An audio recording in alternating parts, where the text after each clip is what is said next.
안녕하세요. 동포세계 김용필입니다. 네, 오늘은 2월 23일 수요일입니다. 네, 어젯밤 9시 기준으로 국내 한국에서의 코로나19 확진자 한 16만 명에 육박을 했습니다. 이 오미크론의 대유행에 따른 결과인데요. 오늘 또 오전에 뉴스를 보니까요, 17만 명대로 또 치솟았다, 이렇게 해서 또 관심을 끌었습니다. 국내 연구기관들에 의하면은요, 국내 오미크론 유행이 이달 말이나 다음 달, 그러니까 3월 달 중에 정점에 이를 것으로 이렇게 예상을 하고 있습니다. 그리고 신규 확진자도 14만 명에서 하루 27만 명에 달할 것으로 이렇게 보고 있습니다.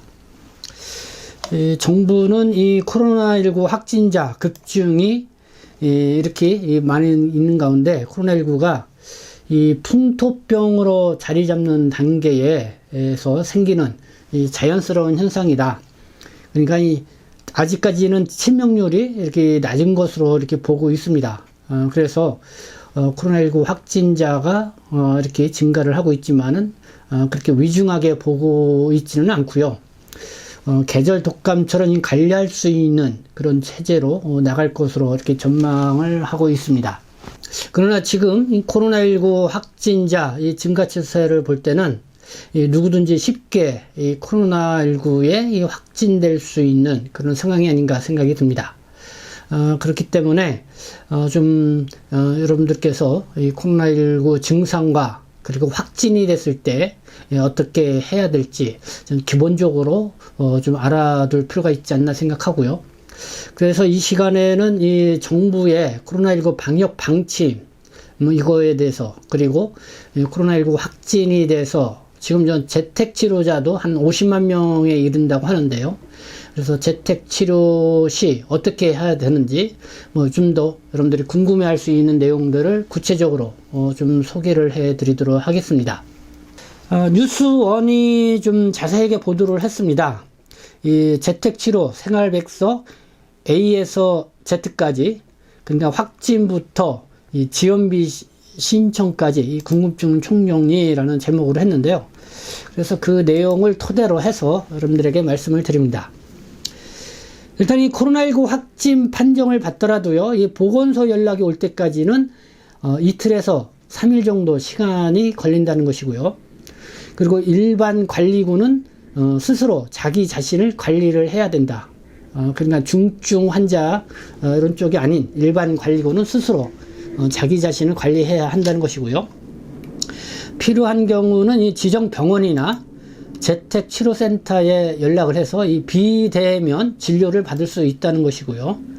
그리고 확진자에 대한 비대면 진료비와 약제비도 무료이다, 이렇게 안내를 하고 있습니다. 그러면은 이 비대면 진료병원 어떻게 찾을 수 있나?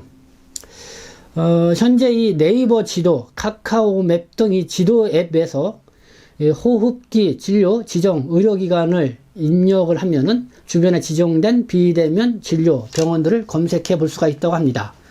그러니까 호흡기 진료 지정 의료기관, 네이버 지도, 카카오맵 이 지도 앱 사이트에 들어가셔서 호흡기 진료 지정 의료기관 이렇게 입력을 하면은 주변에 지정된 비대면 진료 병원들을 검색해 볼 수 있다는 걸 알아두시면 좋을 것 같습니다. 그리고 이 건강보험 심사평가원의 홈페이지에 들어가시면은 일반 관리군, 재택치료자, 전화상담, 처방 가능, 동네 병의원을 안내 요 파일을 통해서 이 비대면 진료 병원들을 확인을 할 수 있다, 이렇게 안내를 해주고 있습니다.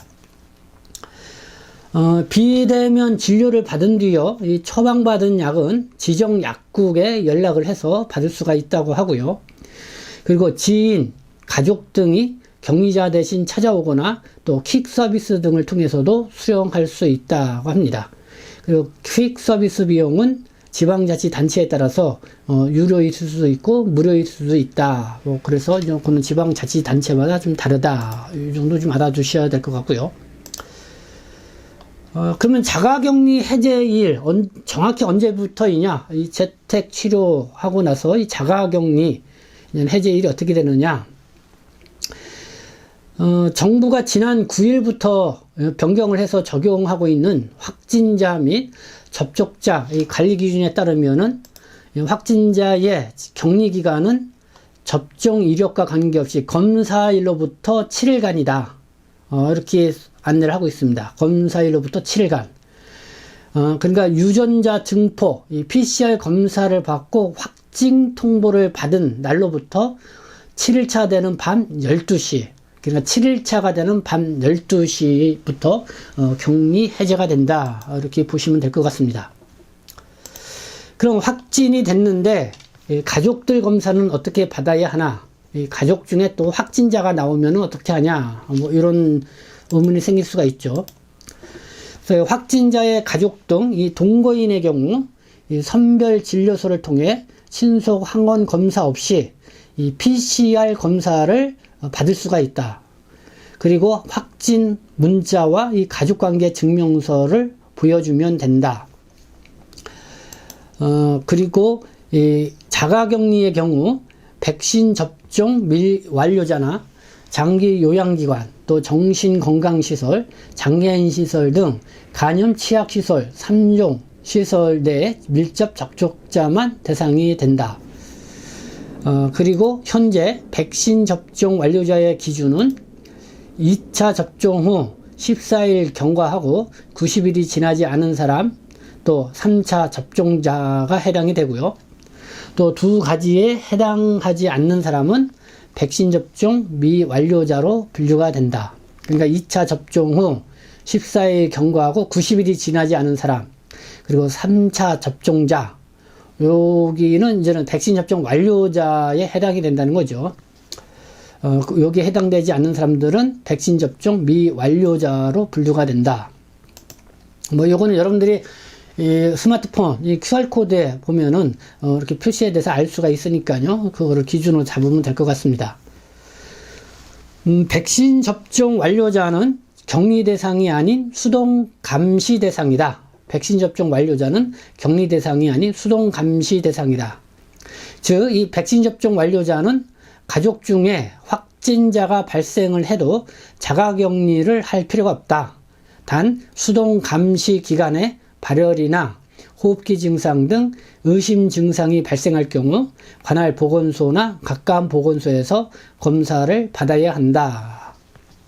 그리고 만약에 공동 격리자 중 확진자가 발생할 경우 추가 확진자는 검사일로부터 7일간 격리해야 한다.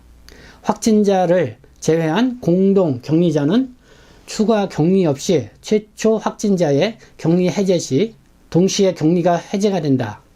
본인에게 증상만 없으면 동거인 중 추가 확진자가 발생했더라도 자가격리를 할 의무는 없는 셈이다. 그러니까 이 2차 접종 후 14일 경과하고 이 90일이 지나지 않은 사람, 그리고 3차 접종자에 해당되는 이 백신 접종 완료자에 해당되는 그런 상황을 여러분들께 말씀드린 겁니다. 그러니까 백신 접종 완료자에 해당되는 사람들은 이 격리 대상이 아닌 수동 감시 대상자라는 것입니다. 그러니까 그런 부분들을 보시고 여러분들이 내용을 좀 이해를 하시면 될 것 같고요. 자가격리 해제일이 지났는데 여전히 증상이 계속되면 어떻게 해야 하나? 네, 별도의 추가 자가격리 기간은 규정되지 않은 상태이다. 이렇게 전하고 있습니다. 다만 질병관리청은 격리 감시 해제 후 3일간 KF94 마스크 상시 착용, 다중이용시설, 간염 취약시설 등의 이용 및 방문 제한, 또 사적 모임 자제 등을 권장을 하고 있다. 이렇게 보고요. 자가격리 기간 이후 비대면 진료를 받을 수 있나? 네, 자가격리가 종료된 사람은 비대면 진료를 받을 수가 없다. 직접 병원에 방문을 해서 진료 후 처방을 받아야 한다는 내용. 그리고 7일 격리 해제 후 바로 출근을 해도 되나? 격리 해제가 되더라도 이 PCR 검사에서 양성이 나오는 경우가 있다. 의료계에서는 이에 대해 전염성이 없는 죽은 바이러스가 몸 안에 남아있어 양성이 나오는 것으로 보고 있다. 그래서 실제로 국립보건연구원이 재양성자의 검체에서 살아있는 바이러스가 있는지 배양 검사를 해봤지만 단 한 명도 배양된 사례가 없었다. 그러니까 이 재택 치료를 받고 7일이 지나서 이 격리 해제가 되죠. 바로 PCR 검사를 받았는데 또 양성이 나올 수도 있다는 거죠. 그러나 그런 경우는 죽은 바이러스가 남아있기 때문에 그렇게 나올 수 있다. 뭐 이런 판단인 것 같습니다. 그래서 격리해서 출근해도 되나? 그러니까 내가 볼 때는 뭐 출근을 해도 된다. 뭐 이렇게 보셔도 될 것 같고요. 코로나19 이 생활지원비는 얼마나 받나? 네, 요거는 좀 관심을 가질 만한 내용이 아닌가 생각합니다. 이 코로나19 확진으로 인해서 입원을 하거나 또 격리된 사람들은 정부로부터 이 생활지원비를 받을 수가 있습니다. 생활지원비 지급 대상은 보건소의 통지를 받고 입원 또는 자가격리해 치료를 진행한 뒤 격리 해제 통지를 받은 사람이 해당이 됩니다. 단위 감염병 예방법에 의해서 회사에서 유급 추가 비용을 지원받은 사람, 해외 입국 격리자, 격리 조치 위반자, 국가 지자체에서 재정 지원을 받는 공공기관 근로자는 지원금 산정 대상에서 제외가 됩니다. 그러면 지원금 기준을 보면은요, 주민등록표상 가구 원수를 기준으로 최대 1위는 48만 8,800원, 그리고 2위는 82만 6천원, 그리고 3위는 106만 6천원, 또 4위는 130만 4,900원, 그리고 5인 이상은 154만 1,600원, 그리고 6인은 177만 3,700원. 이 가구 구성원이 7인 이상일 경우에는 1인이 늘어날 때마다 23만 2천원씩 이렇게 추가가 된다. 이렇게 지원비를 소개를 하고 있습니다. 그리고 이 생활지원비 신청은요, 자가격리 해제 후 관할 읍면사무소 주민센터에서 하면 된다고 하고요. 지참해야 할 서류는 생활지원비 신청서, 또 생활신청인 명의 통장, 또 신청인 및 대리인의 신분증을 지참을 해서 이 읍면사무소 주민센터에 가셔서 신청을 하면 된다고 합니다. 네, 국내 코로나19 확진자가 아주 급증을 하고 있고요. 이 재택치료를 받고 있는 사람들도 크게 늘어나고 있습니다.